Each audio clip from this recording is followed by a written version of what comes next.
Is Preeti. Start करते हैं आज की क्लास। आज हम न्यूमेरिकल्स करने वाले हैं जिसमें हमने इन टॉपिक्स को इंक्लूड किया है। ओके, फर्स्ट है हमने पढ़ी थी टेम्परेचर डिपेंडेंस। वहां पर हमने इस फॉर्मूला को रो के टर्म्स में पढ़ा था, मींस रेजिस्टिविटी की टर्म्स में। ओके, साथ में इसको भी मेंशन किया था। ओके, सेकंड है हमारे पास पावर, या फिर और क्या बोल सकते हैं इसको, हीट।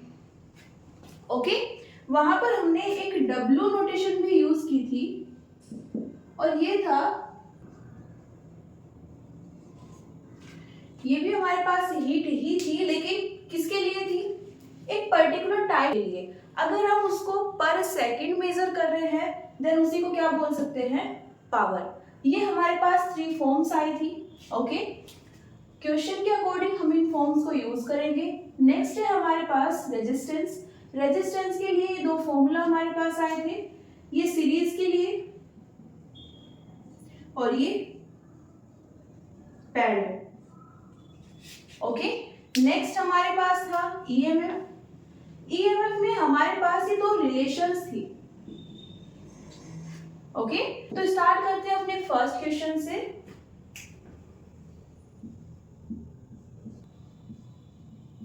क्या दिया है हमें इस क्वेश्चन में, हमारे पास एक हीटिंग एलिमेंट है, रेजिस्टेंस हमें गिवन है 100 ओम।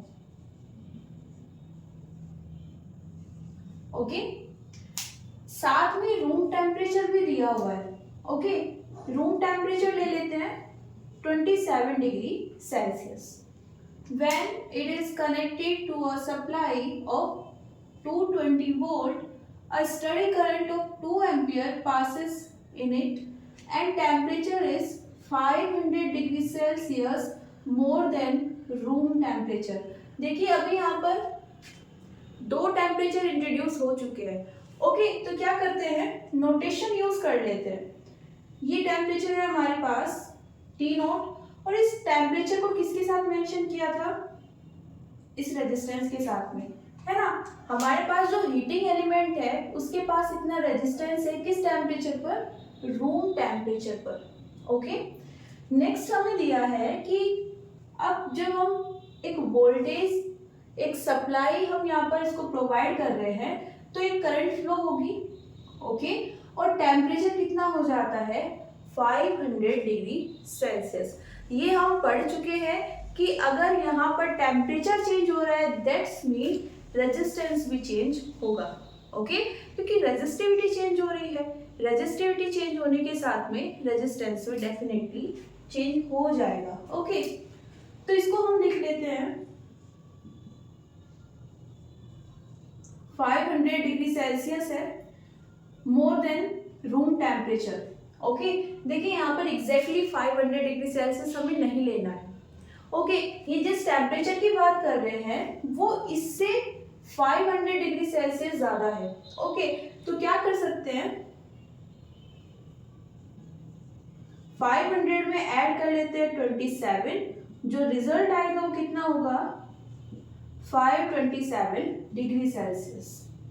ओके, अब इस टेम्परेचर पर भी क्या होना चाहिए, रेजिस्टेंस। वो कैसे फाइंड करें, अभी तक हमें 2 इंफॉर्मेशन मिल गई है, करंट और वोल्टेज। ओम्स लॉ हम जानते हैं,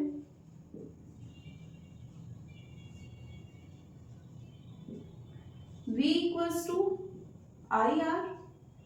ओके, आर फाइंड कर सकते हैं यहां से, V बाय आई कितना आ जाएगा, 220 डिवाइडेड बाय 2।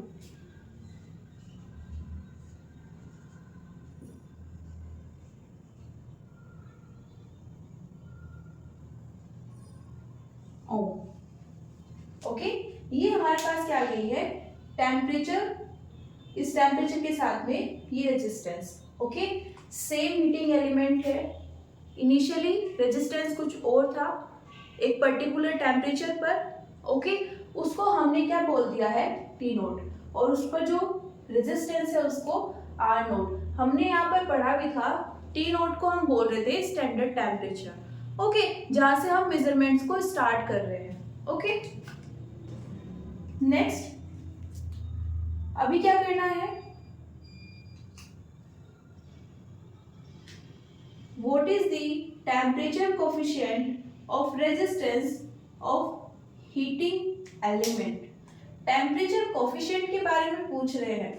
क्या होता है टेम्परेचर कोफिशिएंट, इसे अल्फा से डिनोट करते हैं, ओके, और इसकी वैल्यू हमें फाइंड करनी है। तो कर सकते हैं, इजी है। फर्स्ट कंडीशन अप्लाई करेंगे, ओके, करते हैं।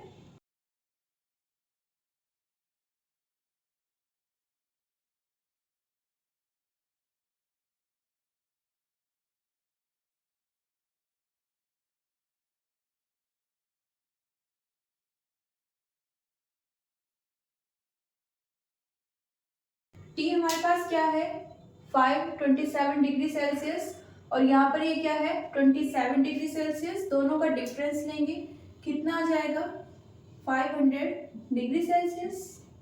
ओके, सोल्व कर लेते हैं इसको।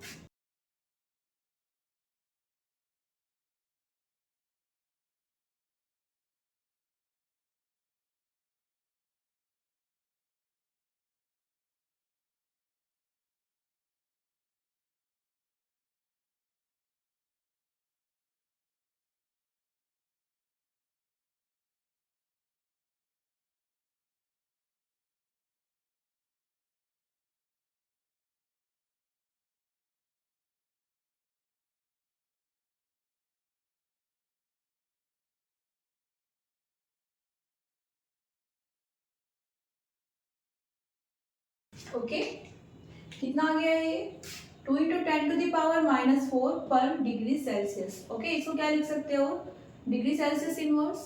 ओके, इजी क्वेश्चन था। थोड़ा सा लॉजिकल क्वेश्चन की ओर बढ़ते हैं। ओके, नोट कर लीजिए।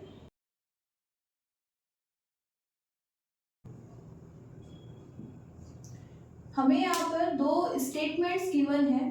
ओके, देख लेते हैं क्वेश्चन क्या है हमारे पास, which statement is correct and which is not.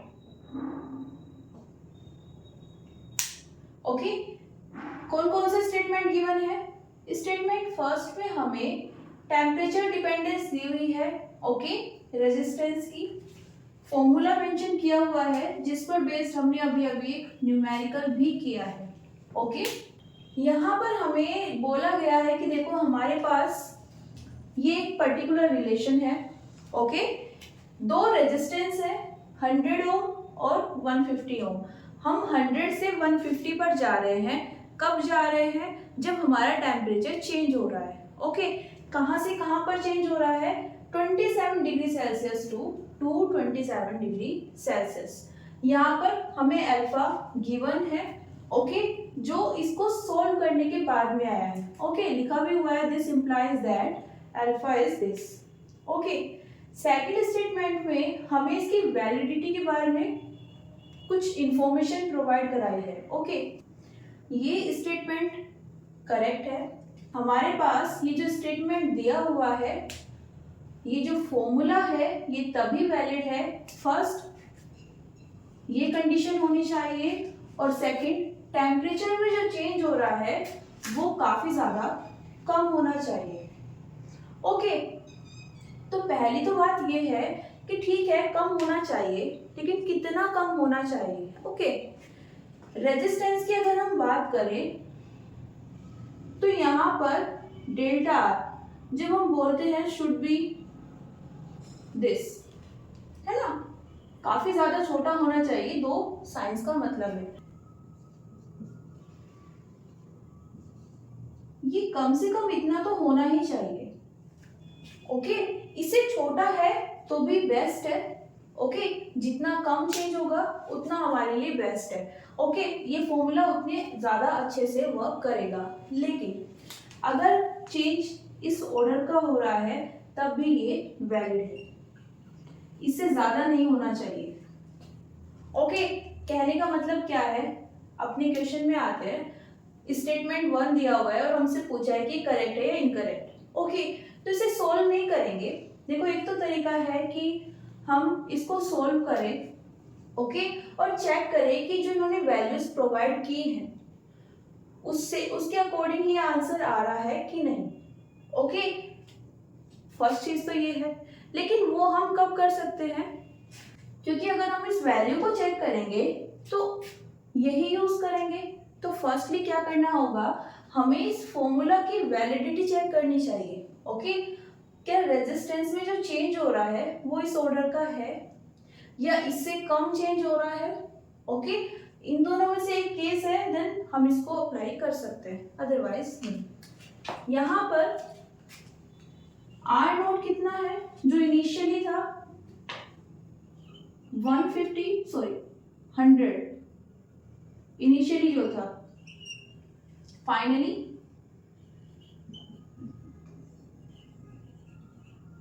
150 Om. Okay, हमें डेल्टा आर निकालना है, कैसे निकाल सकते हैं, आर माइनस आर नोट करेंगे, फाइनल माइनस इनिशियल, कितना आ जाएगा 50 ओम। ओके, हमने बोला कि लगभग कितना होना चाहिए, कम से कम इतना होना चाहिए, इससे कम है ओके तो चल जाएगा। ओके, वो सही, अच्छी बात है। चेक करेंगे तो डेल्टा आर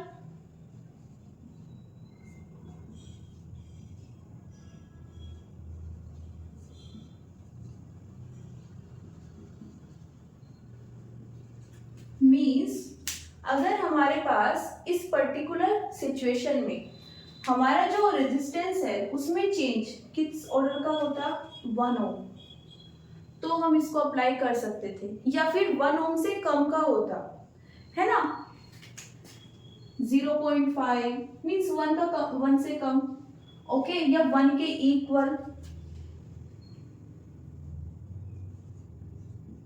अगर ये सिचुएशन होती तो हम यहाँ पर इस फॉर्मूला को यूज कर सकते थे, ओके, अदरवाइज नहीं कर सकते हैं।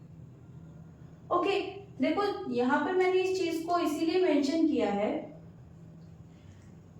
यहाँ से सिर्फ आप चेक कर सकते हैं, आपको थोड़ा सा आइडिया मिल जाएगा। बिकॉज क्या होता है, जब हम ये साइन देखते हैं तो हमें ये तो समझ में आ जाता है कि काफी ज्यादा छोटी वैल्यू की बात कर रहे हैं, लेकिन कितनी छोटी वो हमें एग्जैक्टली समझ में नहीं आता है।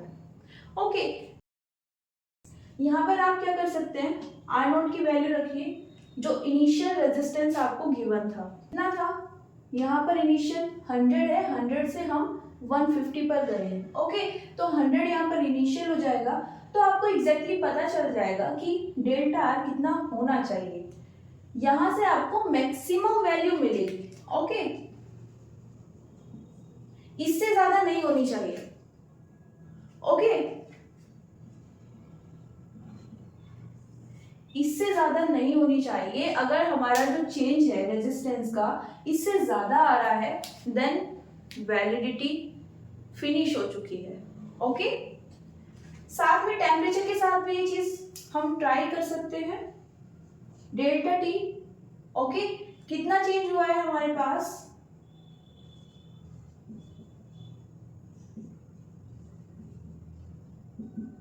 कितना है ये 200 डिग्री सेल्सियस। ओके, ये तो हम सीधा सीधा भी देख के बता सकते हैं, काफी ज्यादा चेंज हो रहा है, टेम्परेचर भी इतना ज्यादा चेंज नहीं होना चाहिए था। ओके, देन अगेन ये वैलिड नहीं है, सो हमें यहाँ पर कैलकुलेशन करने की जरूरत नहीं है। सेकंड पॉइंट ऑलवेज करेक्ट, और इसके अकॉर्डिंग आप क्या कर सकते हो, फर्स्ट स्टेटमेंट में जो इंफॉर्मेशन गिवन है उसको यूज करके कैलकुलेशन करने से पहले वैलिडिटी चेक कर सकते हो। ओके, अगर ऐसा कुछ सिचुएशन दिया हुआ है देन हम वो वाला फॉर्मूला यूज नहीं कर सकते। ओके, नोट कर लीजिए।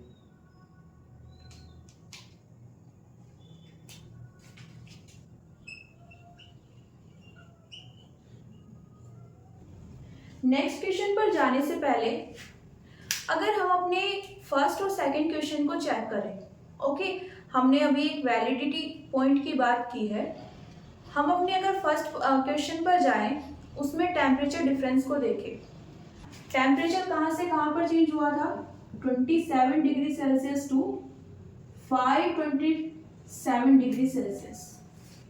डिफरेंस कितना आया था, ये स्मॉल चेंज नहीं है। स्टिल हमने क्या किया, फॉर्मूला अप्लाई किया है। कॉम्पिटिटिव एग्जाम में आप लोगों को मेंशन किए होते हैं ऑप्शंस। ओके, ऑप्शंस में आपको सिर्फ वैल्यूज गिवन है, आपको 4 ऑप्शंस गिवन है, चारों ऑप्शंस में कुछ ना कुछ वैल्यूज वहां पर पुट की गई है। ओके, आपके पास सिर्फ एक ही फॉर्मूला है रेजिस्टेंस निकालने का। ओके, जो टेम्परेचर के साथ रिलेशन है। ओके, वही आप अप्लाई कर सकते हो। अगर आपको स्पेशली वैलिडिटी पॉइंट के बारे में पूछा गया है देन उसको आप मेंशन कीजिए, उसके अकॉर्डिंग आप अपना आंसर दीजिए। अदरवाइज ज़्यादा नहीं सोचना है, सीधा सीधा फॉर्मूला को अप्लाई कर दीजिए। ओके, आते हैं अपने नेक्स्ट क्वेश्चन पर। हमें यहाँ पर 2 कंडक्टर्स दिए हुए हैं, दोनों का रेजिस्टेंस सेम है। कहाँ पर, 0 डिग्री सेल्सियस पर। मान लेते हैं R0 है। ओके, दोनों का स्टैंडर्ड रेजिस्टेंस और टेम्परेचर T0 कितना दिया हुआ है, 0 degree Celsius. Okay, further their temperature coefficients of resistance are alpha1 and alpha2, means standard resistance standard temperature दोनों का सेम है। ओके, लेकिन टेम्परेचर कोफिशिएंट डिफरेंट है। ओके, क्या फाइंड करना है, हमें टेम्परेचर कोफिशिएंट ही निकालने हैं, लेकिन उनके सीरीज और पैरेलल कॉम्बिनेशन के। हमारे पास 2 कंडक्टर्स हैं। ओके, फर्स्ट कंडक्टर की बात करें तो कुछ ये सिचुएशन होगी,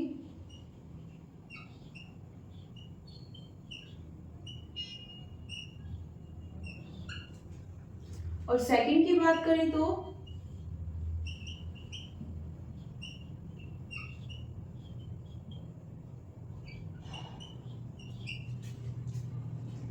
ओके, देखिए हमें 2 कंडक्टर्स के बारे में दिया है, ये दोनों हमें मेंशन किए हुए हैं, है ना। एग्जैक्टली वैल्यू नहीं दी है तो वो हमने एज्यूम कर दी दोनों को इक्वल है। ओके, ये हमें गिवन है। इनिशियल टेम्परेचर कितना था, 0 डिग्री सेल्सियस।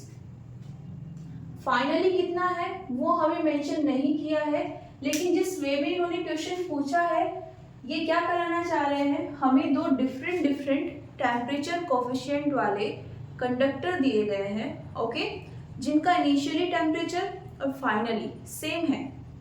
ओके, तो हमने क्या किया है, फाइनली टी रख लिया है, इनिशियली कितना था 0 डिग्री सेल्सियस, तो चेंज कितना आ जाएगा, टी डिग्री सेल्सियस ही आ जाएगा। कोफिशिएंट डिफरेंट है, फाइनली रेजिस्टेंस डिफरेंट है। ओके, तो इसके बारे में यहाँ पर कुछ मेंशन नहीं किया है अगेन, जो फाइनल रेजिस्टेंस है कहाँ पर, फाइनल टेम्परेचर पर। लेकिन अंडरस्टूड है कि अगर टेम्परेचर कोफिशिएंट डिफरेंट है तो रेजिस्टेंस भी डिफरेंट ही होगा। ओके, इसको तो हमने इनिशियली वहां से उठाया है, जो वहां पर मेजरमेंट था वहां से लिया है, तो ये तो इस पर डिपेंड नहीं कर रहा है, लेकिन ये वाला रेजिस्टेंस तो हम इस कैलकुलेशन से फाइंड करने वाले हैं। ओके, तो ये तो डिफरेंट होगा ही होगा। ओके, आते हैं हमने क्वेश्चन पर। हमें क्या करना है, टेम्परेचर कोफिशिएंट ही निकालने हैं सीरीज और पैरेलल कॉम्बिनेशन के। क्या करते हैं, 2 कंडक्टर है, उनकी 2 रेजिस्टेंस हैं, दोनों का सीरीज कॉम्बिनेशन ले लेते हैं। ओके, क्या जाएगा सीरीज कॉम्बिनेशन, आर इक्विवेलेंट कितना आएगा, R1 प्लस R2। क्या लिख सकते हैं इसको, वैल्यूज पुट कर देते हैं।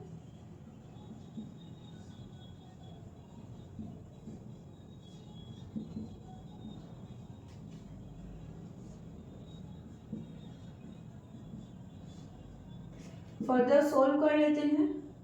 R0 के इनसाइड मल्टीप्लाई होगी दोनों साइड से, हमारे पास आ जाएगा 2R0 plus R0 T alpha 1 plus alpha 2। यहाँ से अगेन आर नोट को कॉमन ले सकते हैं, इनफैक्ट 2r नोट को।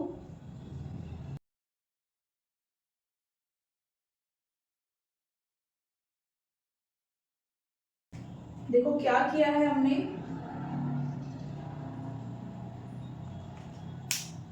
इक्विवेलेंट रेजिस्टेंस निकाला है और उसी फॉर्म में उसको रीअरेंज कर लिया है जिस फॉर्म में हमारे पास फॉर्मूला होता है।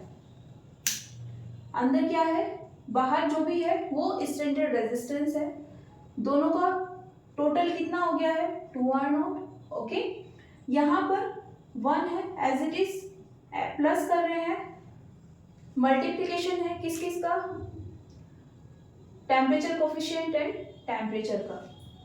अगर इसको इन दोनों से कंपेयर करें, ये स्टैंडर्ड फॉर्म से कंपेयर कर लेते हैं, क्या होती है standard form, R equals to R naught dash कर लेते हैं इसको 1 plus alpha T. Okay,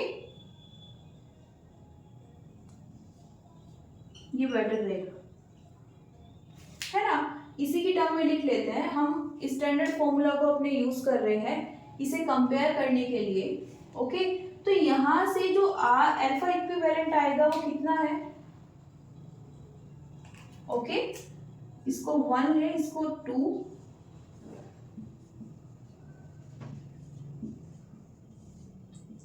alpha equivalent equals to alpha 1 alpha 2 divided by 2। Okay, ये पूछा नहीं है, अगर पूछा जा रहा है देन इक्विवेलेंट स्टैंडर्ड रेजिस्टेंस कितना है आप वो भी बता सकते हैं, कितना है,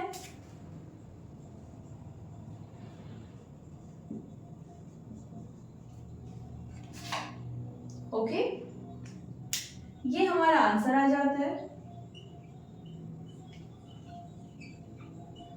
नेक्स्ट क्या करना है, हमें पैरेलल कॉम्बिनेशन लेना है। ओके, पैरेलल में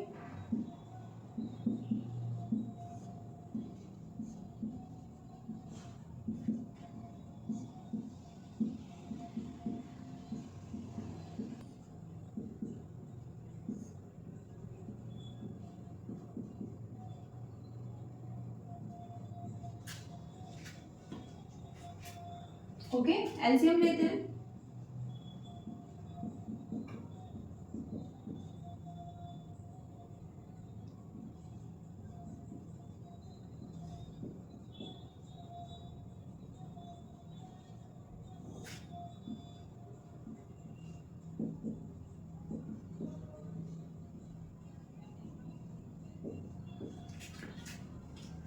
ओके,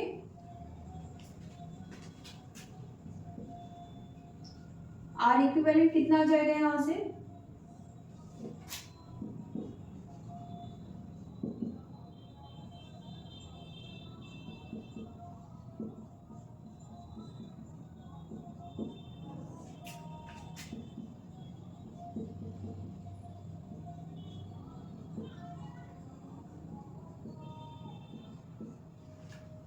आर नोट कॉमन ले लेते हैं, कट जाएगा,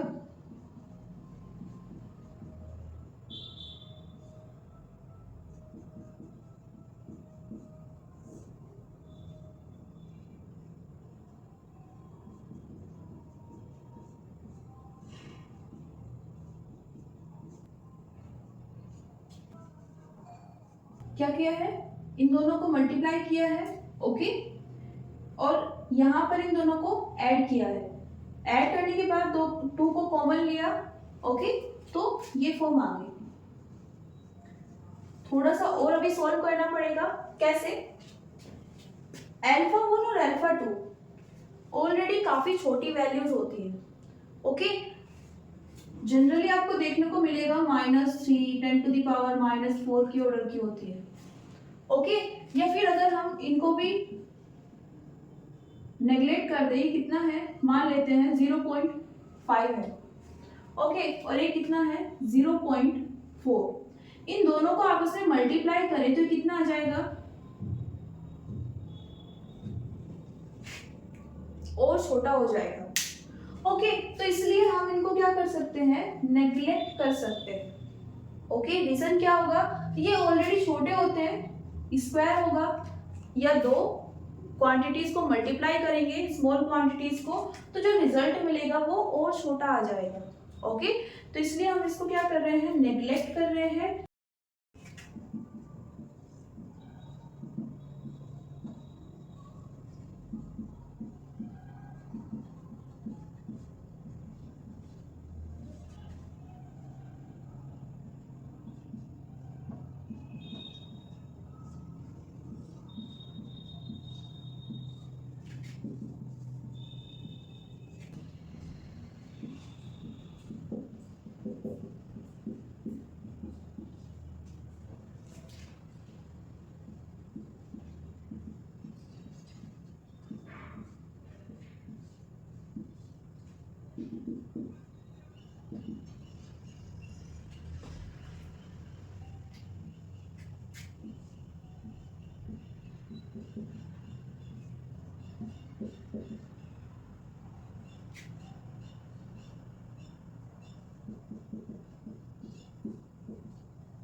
देखिए क्या हुआ है यहाँ पर, इसको अगेन इस फॉर्म में लिखा है ना, यहाँ पर अल्फा 1 और अल्फा 2 को हमने नेग्लेक्ट कर दिया है। ओके, नेक्स्ट क्या किया है, इस टर्म को हम ऊपर की साइड लेके गए, तो ये क्या हो जाएगा, नेगेटिव पावर आ जाएगी। ओके, जैसे हम ये लिखते हैं 1/a, है ना, इसको क्या लिख सकते हैं, इनवर्स। ओके, जो पावर है अगर 2 है तो वो कितनी हो जाएगी, -2, तो उसी टर्म में हमने क्या लिखा है, इसको। ओके, फर्दर क्या किया है, देखो ये फॉर्मूला होता है, इसको हम बाइनोमियल थ्योरम बोलते हैं।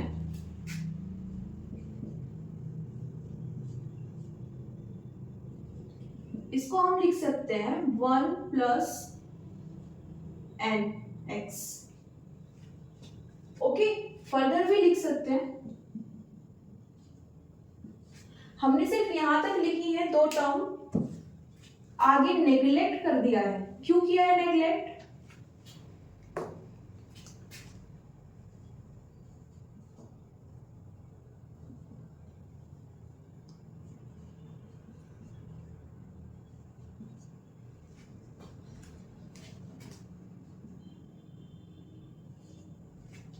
यहां पर हमारे पास स्क्वायर आ जाएगा फॉर्म में, है ना।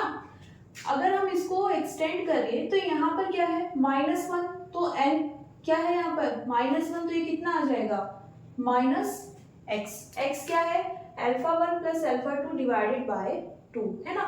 इसको बाइनोमियल थ्योरम बोलते हैं, मैथमेटिक्स में आपने पढ़ी भी होगी। ओके, नहीं पढ़ी है तो यहाँ पर जान लीजिए, ये बाइनोमियल थ्योरम होती है। कैसे यूज कर रहे हैं इसको, इस फॉर्म में हमें हमेशा लिखी हुई मिलती है क्वांटिटीज। ओके, अभी भी हमारे पास यही फॉर्म है, 1 में हम कुछ ऐड कर रहे होते हैं और पावर आती है। ओके, ज्यादातर ये तब यूज होता है जब हमारे पास नेगेटिव पावर होगी, -1, -2, -3। है ना। अदरवाइज हमारे पास मैथमेटिक्स के अदर फॉर्मूलाज होते हैं, जैसे a+b होल स्क्वायर, है ना। अदर पावर के लिए हमारे पास ये फॉर्मूले अवेलेबल हैं। इस टाइप के लिए हम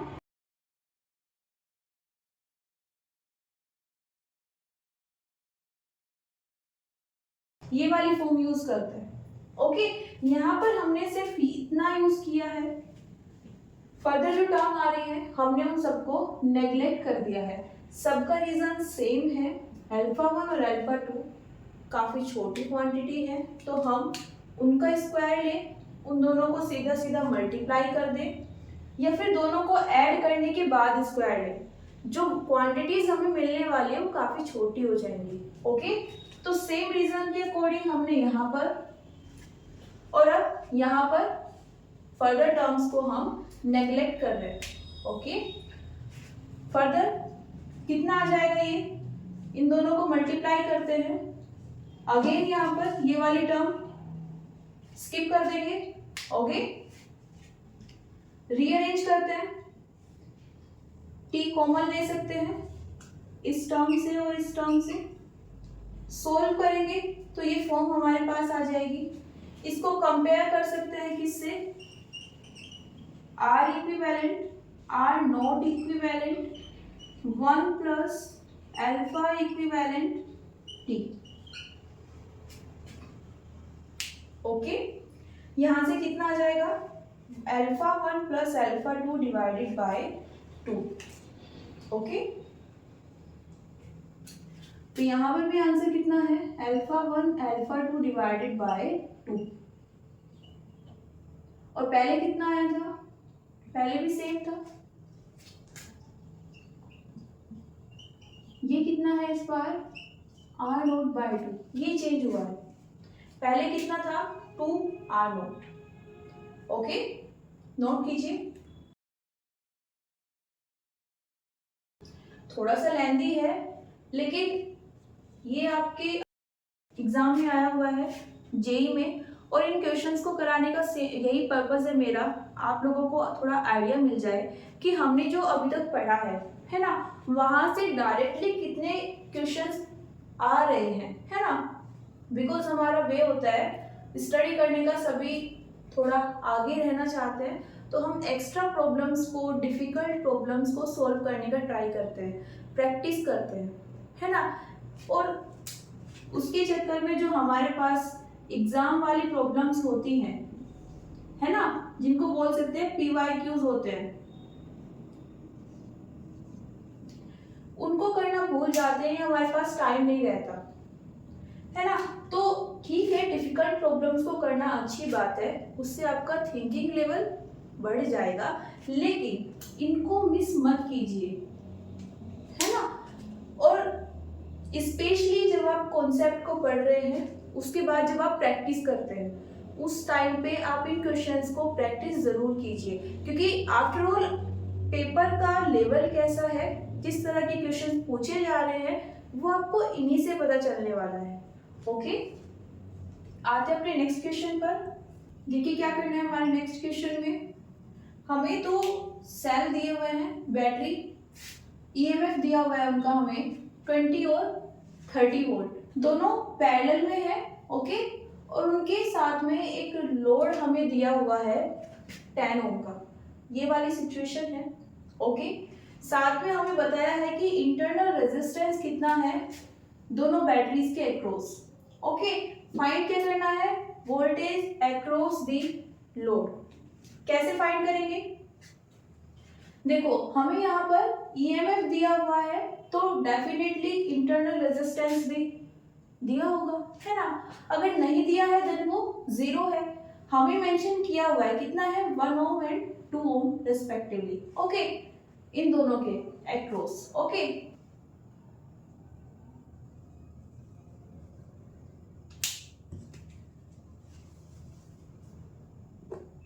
तो हमने दोनों को पैरेलली ड्रॉ कर दिया है।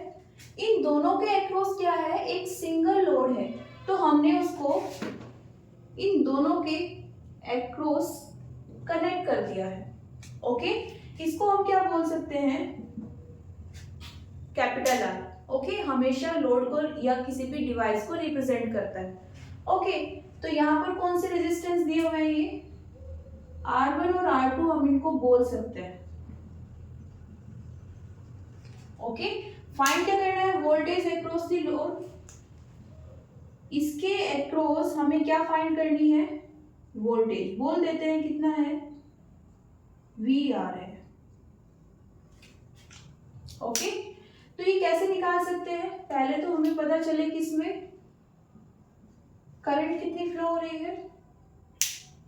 ओके, देखो ये दोनों पैरेलल है और उसके साथ में ये कनेक्ट है, इनका इक्विवेलेंट जो सेल यहाँ पर आ सकता है उसको फाइंड कर लेते हैं। ओके, कैसे करेंगे, इसका फॉर्मूला हमने पढ़ा है,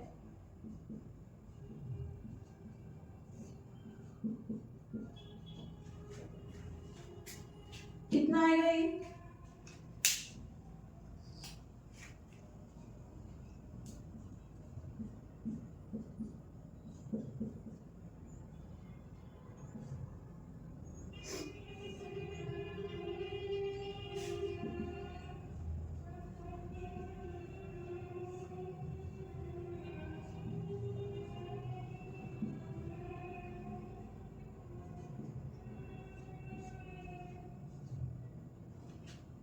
ओके, इक्विवेलेंट इंटरनल रेजिस्टेंस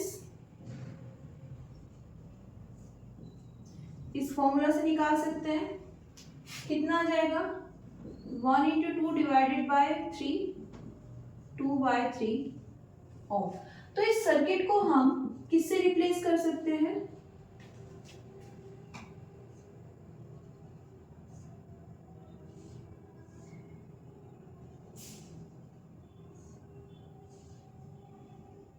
ये R है, ये स्मॉल r है और ये epsilon.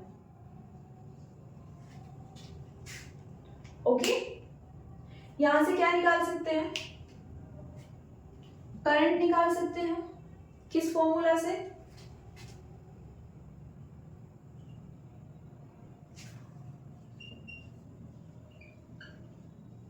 I equals to epsilon divided by R small r। Small r यहाँ पर क्या लेना है, इक्विवेलेंट, एप्सिलॉन भी क्या लेना है, इक्विवेलेंट। वैल्यूज पुट करते हैं, 70/30 सॉरी 3,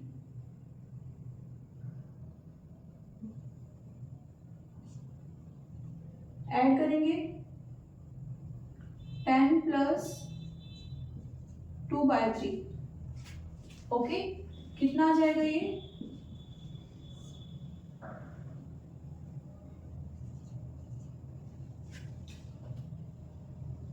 किसकी वैल्यू आ गई है, करंट की। तो इतनी इसमें करंट फ्लो हो रही है। ओके, हमें क्या चाहिए, इसके अक्रॉस हमें क्या चाहिए, वोल्टेज। ओके, तो कैसे निकाल सकते हैं, अगेन ओम्स लॉ से, V इक्वल्स टू IR, कितना हो जाएगा, V हमें फाइंड करना है, I हमारे पास है और R कितना है 10,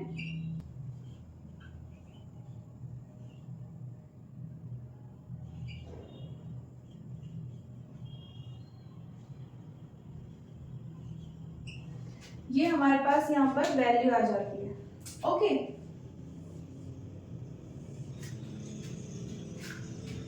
VR से डिनोट किया था तो इसको क्या लिख लेते हैं, VR ही लिख लेते हैं।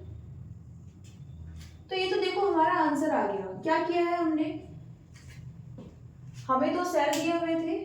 ओके, देखो सीधा सीधा हमें नहीं पता चल पाता कि एग्जैक्टली हमें करना क्या है, तो क्या कर सकते हैं, जो हमें जितना दिख रहा है उतना सोल्व कर लेते हैं। ओके, पहले क्या कर सकते हैं, इसको थोड़ा सिंप्लीफाई कर लेते हैं। सिंप्लीफाई कैसे होगा, यहाँ से हो जाएगा। ओके, ठीक है, इस फॉर्म में आ गया, थोड़ी सी क्लैरिटी मिली। अभी क्या करना है, इसमें वोल्टेज फाइंड कर सकते हैं क्या, वोल्टेज के लिए हमें कम से कम करंट तो पता होनी चाहिए, ओम्स लॉ भी हम तभी यूज कर पाएंगे। ओके, तो क्या करते हैं, पहले करंट फाइंड कर लेते हैं। करंट कैसे निकालें, इन 4 क्वांटिटीज में कोई रिलेशन है कि नहीं, अवेलेबल है, तो वहां से करंट निकाल सकते हैं और क्या आ जाएगी हमारे पास, वोल्टेज। अब एक नोट करने वाला पॉइंट क्या है, ये VRE क्या है यहाँ पर, टर्मिनल वोल्टेज,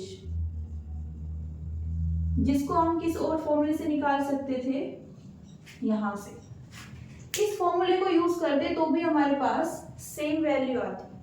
ये क्या डिनोट करता है, ये हमारे पास सेल है, तो इसके एंड्स पर मींस यहाँ पर जो फाइनली हमें वोल्टेज मिलेगी, है ना, ये पॉजिटिव एंड हो जाएगा, ये नेगेटिव, जो फाइनली हमें वोल्टेज मिलेगी उसको हम क्या बोलते थे, टर्मिनल वोल्टेज। ओके, यहां से फाइंड कर सकते थे। ओके, अब यहाँ इसके दोनों एंड्स पर कौन ऐड है, आर, तो जितनी वोल्टेज अब यहाँ पर आई फाइनली वो कंप्लीटली किसको प्रोवाइड हो जाएगी, कैपिटल आर को। तो दो वेज हैं यहाँ से आगे प्रोसीड करने के, या तो ओम्स लॉ यूज कर लीजिए या फिर टर्मिनल वोल्टेज का फॉर्मूला। ओके, दोनों से एग्जैक्ट आंसर आ जाएगा। ओके, क्या करना है, यहाँ पर कुछ इंफॉर्मेशंस गिवन है। क्या है, एक बिल्डिंग की बात हो रही है, उसमें हमारे पास 15 बल्ब है, 45 W किसे रिप्रेजेंट करता है, वाट को, ये यूनिट होती है पावर की। ओके, 15 बल्ब है, कितनी वाट के, 45 वाट के, मीन्स एक बल्ब का कितना वाट है, 45। ओके, नेक्स्ट 15 बल्ब है 100 watt, 15 small fans of 10 watt and 2 heaters of 1 kilowatt, capital K means kilo, 10 to the power 3. The voltage of electric main is 220 volt. Find the minimum fuse capacity of the building. ये क्या पूछ रहे हैं,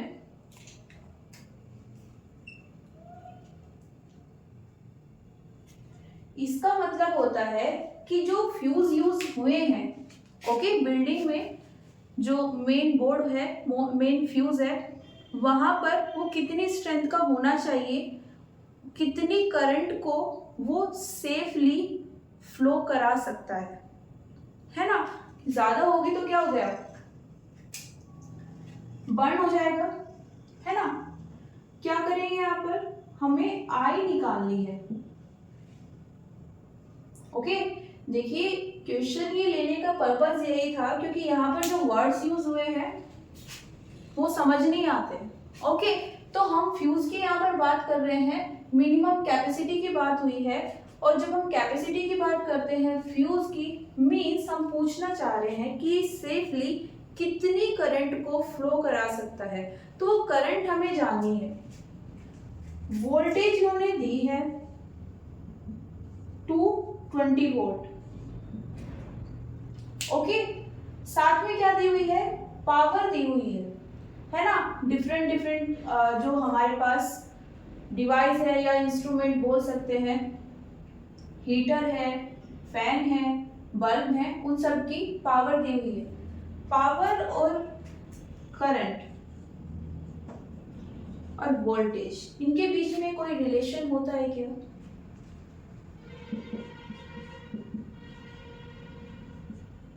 ये relation होता है।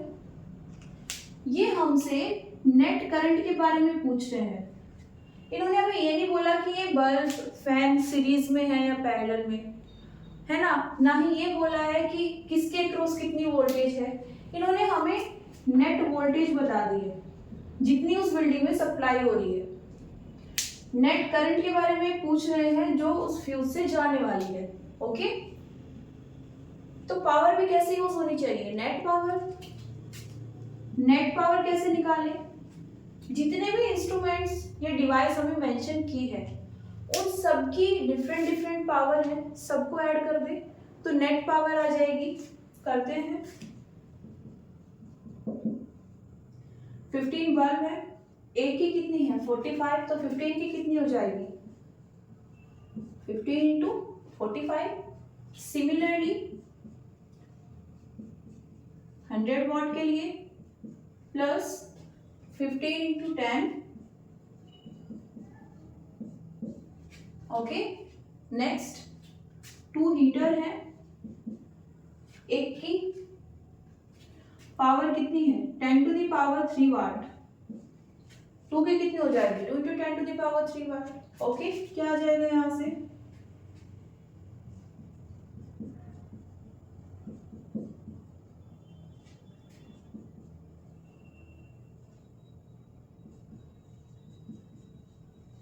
इसको solve करेंगे, ये आता है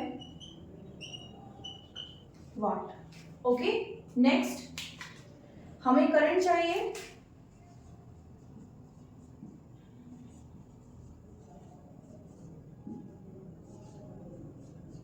कितना आ जाएगा ये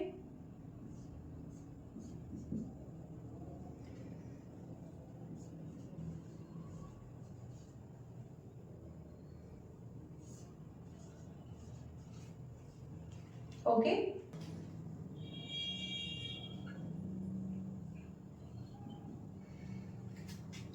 तो इतनी करंट वो सेफली वहां से फ्लो करा सकता है। ओके, और इतनी करंट वहां पर फ्लो होगी, मिनिमम ये है तो मिनिमम इतनी तो होनी चाहिए।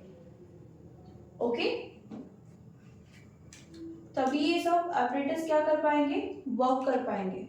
ओके, क्या बोला इन्होंने हमें, एक हीटर कॉइल थी, ओके, उसको 2 पार्ट्स में इक्वल पार्ट्स में, ओके, 2 इक्वल पार्ट्स में डिवाइड किया है and only 1 part is used now. Okay, suppose ये हीटर की कॉइल थी, ओके, हीटर की कॉइल है, उसके पास अपना रेजिस्टेंस होता है, मान लेते हैं कितनी थी ये L लेंथ की थी। अभी क्या किया है 2 पार्ट्स में डिवाइड कर दिया है,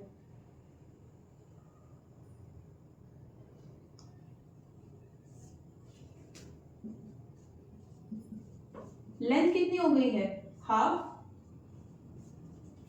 रेजिस्टेंस देख लेते हैं, R = ρL/A, सेम मटेरियल है, एरिया भी सेम है, 2 इक्वल पार्ट्स में डिवाइड हुई है। ओके, इस तरह एक पार्ट ये और एक पार्ट ये, देन सिर्फ लेंथ चेंज हो रही है, कितनी हो गई है,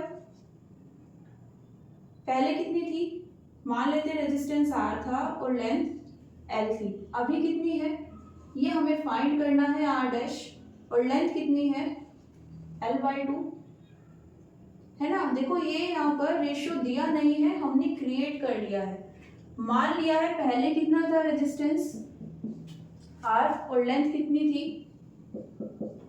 L, 2 इक्वल पार्ट्स में कट हुई है, तो अगर ये L था तो ये कितनी हो जाएगी L/2। अब इनका रेजिस्टेंस कितना आएगा तो इक्वल ही, क्योंकि लेंथ दोनों की इक्वल है। ओके, लेकिन कितना आएगा कहाँ से फाइंड कर सकते हैं, यहाँ से। कैसे, इनिशियली कितना था R, लेंथ थी L, ये फाइंड करना है फाइनली R' और लेंथ कितनी है L/2। सोल्व करते हैं, R' आ जाएगा क्रॉस प्रोडक्ट से, L से L कैंसिल कर सकते हैं,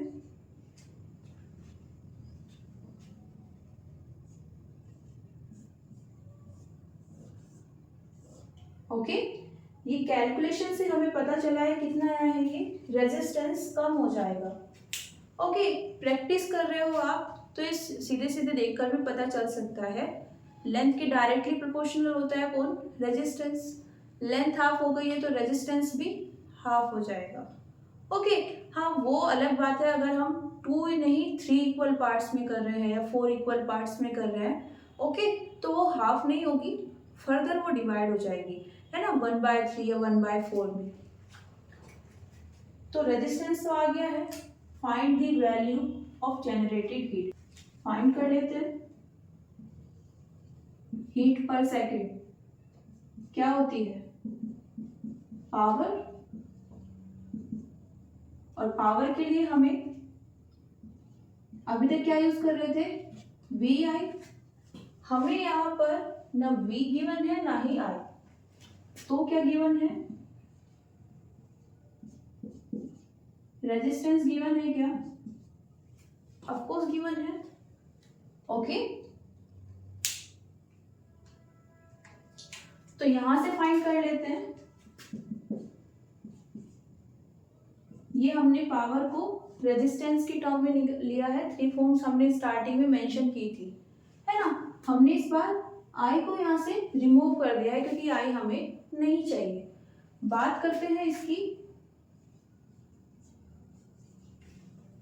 ये सिचुएशन आ जाएगी। ओके, देखो अगर आपको यहाँ पर वोल्टेज मेंशन कर दी जाती है, ओके, तो यहाँ से आप सीधे सीधे वैल्यूज को पुट कर सकते हो और आपका आंसर आ जाएगा। ये होती है 8। ओके, दूसरा तरीका क्या है, अगर आपको वैल्यूज नहीं दी है तो आप रेशो से भी निकाल सकते हो। रेशो से कैसे निकालोगे, मान लेते हैं वोल्टेज यहाँ पर सेम रह रही है ना, पहले भी आपने उतनी ही वोल्टेज प्रोवाइड की थी, अभी भी इतनी कर रहे हैं। ओके, पहले कितनी पावर थी, मान लेते हैं P थी, फाइनली P डैश। पहले रेजिस्टेंस कितना था, जो भी था नीचे की साइड लिखेंगे R, अभी कितना है R डैश। R डैश की वैल्यू क्या है, R/2 इंटू R, ये कैंसिल हो जाएगा, P डैश कितना आ जाएगा,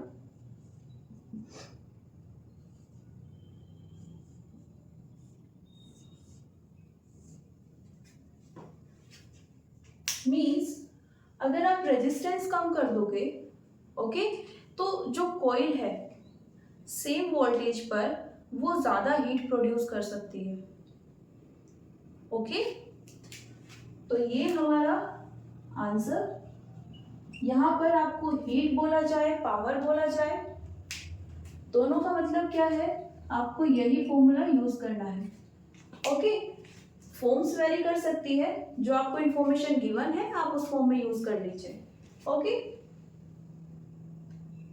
तो आज के लिए इतना ही, मिलते हैं नेक्स्ट वीडियो में। Thank you everyone, see you soon.